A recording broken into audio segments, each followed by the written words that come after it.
जय जगन्नाथ सांग मैंने मु आपणक होस्ट अभिप्सा आज गोटे बहुत ही सुंदर वर्षार सकाळ से चलतु आम समस्ते बुलीजा मुरुडेश्वर मुरुडेश्वर गोटे सुंदर समुद्रकूलिया सहर उत्तर कर्णाटक मुरुडेश्वर बहुत ही प्रसिद्ध एठारे थिबा पृथ्वीर द्वितीय बृहत शिवंक मूर्ति यार सुंदर मंदिर मुरुडेश्वर निकटवर्ती एयरपोर्ट हूँ मैंगलोर एयरपोर्ट मैंगलोर मुरुडेश्वर रास्ता बहुत ही सुंदर बाटजाक आपण देखिपारे बहुत सुंदर सुंदर नई आउ नड़िया गचर भरा विराट विराट बड़ केनाल हाईवे रु समुद्र दृश्य बहुत ही मनमुग्धकर हाईवे गोटे पटे अच्छी सुंदर मारवंती बीच और अन्य पटे सोपर्णिका नई वास्तविक यार दृश्य बहुत ही सुंदर मुरुडेश्वर मंदिरटी तुलुबा राजा द्वारा 1600 शताब्दी बना जाइथिला।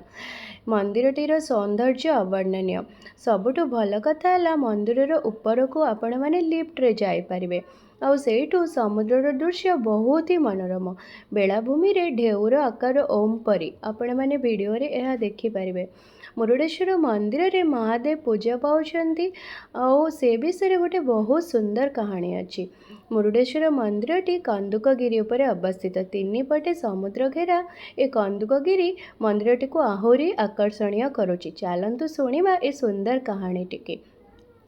आपण माने तो जानिचंदी रावण गोटे बहुत बड़ शिवंक भक्त तांकर माँ सबुदिन लंका रे बाली रे शिवलिंग करी शिवं को पूजा करुले। यह देखि रावण तांका माँ को कथा देले मु स्वयं महादेव को कैलाश पर्वत रु लंका को नहीं आसबि आउ यह कही से घोर तपस्या करिया को चली गले। रावण महादेव को घोर तपस्या कले किंतु एथिरे महादेव तांका सामने प्रकट हेलेनी। रावण यह देखि क्रोधवर हो संपूर्ण कैलाश पर्वत को टेकी धरिले आउ एसबू दृश्य देखि नारद मुनि जाई भयभीत हो भगवान विष्णु को जणाइले जे रावण कैलाश पर्वत को टेकी नहीं चली जाउछंती। यह देखि भगवान विष्णु मायाधर से निज माया रावण को मोहित करदेले आउ रावण जेतबले महादेव रावण सम्मुख में प्रकट हेले रावण तांको महादेव को लंका आसिया बदल से पार्वती रूप में विमोहित हो पार्वती को मागी बसिले। महादेव तो भोलानाथ से पार्वती को रावण संगे चली जावाक कहले। रावण संगे माता पार्वती महाकाली रूप में लंकापुर को जीवाक बाहरिले। पुणी आमर नारद मुनि से रावण पाखु आसिले और रावण को कहले ए कौन आपण माँ पार्वती नुह महाकाली को लेकिन लंकापुरी जाउछंदी। एसबू देखि रावण क्रोधवर हो गले और नारद मुनि तांको कहले माँ पार्वती तो पाताल लोकरे अछंती। यह शुणी रावण पुणी थरे पाताल लोक को गले और सेठारे अतीब सुंदर मंदोदरी को सी माँ पार्वती भावी तांको हाथ मागी बसिले।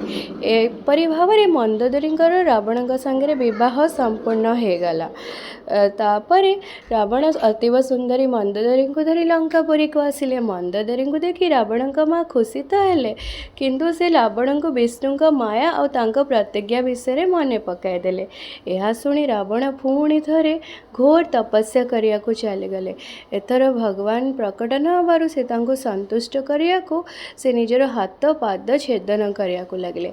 यह देखि महादेव रावण सम्मुख में प्रकट हेले एवं से रावण को कहले मोर आत्मा को आत्मलिंग भाव तुम सांगरे तुम्हें लंकापुरी को नहीं जाओ किंतु तुम्हें कैलाश रु लंकापुरी जीवा बाटरे केबे भी ए लिंग को तले रखिबानी जदि तुम्हें तले रख ताले सेठारे मु स्थापित हो जीवी। यह देखि रावण शिवंकर लिंग को लेकिन लंकापुरी आड़ को गमन कले। रावण तो जड़े बहुत बड़ महाज्ञानी ब्राह्मण थिले से नित्य संध्या वंदना करुले। विष्णु माया खूब शीघ्र संध्या हो गला। यह देखि रावण संध्या वंदना करने चिंता कले आ गणेश बालक रूप में सामने प्रकट हेले। रावण गणेश को देखि अतीब खुशी होई तांको आत्मलिंगटी धरई दे समुद्र मध्य को संध्या वंदना और स्नान ଆତ୍ମଲିଙ୍ଗନ ପାଇଁ ଚାଲିଗଲେ। ଚତୁର ଗଣେଶ କହିଲେ, ମୁଁ ଆପଣଙ୍କୁ 3 ଥର ଡାକିବି, ଆପଣ ନ ଆସିଲେ ମୁଁ ଆତ୍ମଲିଙ୍ଗଟିକୁ ତଳେ ଥୋଇଦେବି। ଏହା ଶୁଣି ରାବଣ ସନ୍ଧ୍ୟା ବନ୍ଦନା କରିବାକୁ ଗଲେ। ଆଉ ଏହି ସମୟରେ ଚତୁର ଗଣେଶ ଗୋଟେ ନିଶ୍ୱାସରେ 3 ଥର ରାବଣଙ୍କୁ ଡାକିଲେ। ଆଉ ରାବଣ ଆସିବା ପୂର୍ବରୁ ସେ ଆତ୍ମଲିଙ୍ଗଟିକୁ ତଳେ ଥୋଇଦେଲେ।